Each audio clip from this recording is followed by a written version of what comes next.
Hi, Wes Scott from Kane and Scott. Today I want to talk to you about what is a Chapter 7 bankruptcy in Duluth, Minnesota. Chapter 7 bankruptcy, the easiest way to put it is a reset button.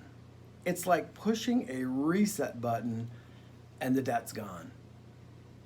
And in exchange for the debt being gone, the focus in a Chapter 7 is on your assets. And the vast majority of people who file have assets that we call exempt. And when we say they're exempt, it means that you don't lose them. You get to keep them.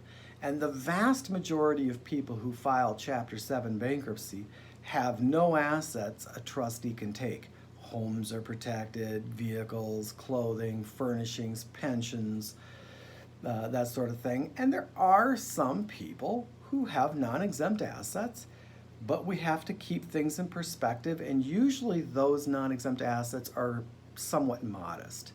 For example, if you have $100,000 in credit card debt, and I tell you, hey Jim, you've got $3,500 in non-exempt assets.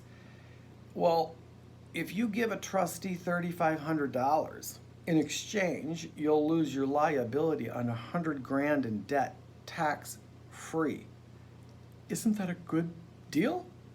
No, we have to keep perspective.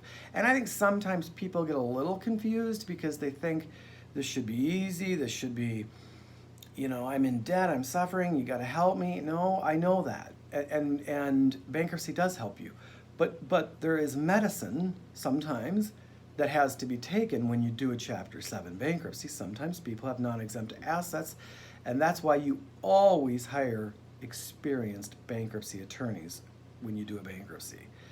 When the time's right, when you're ready, reach out to Kane and Scott. You'll be so thankful you did.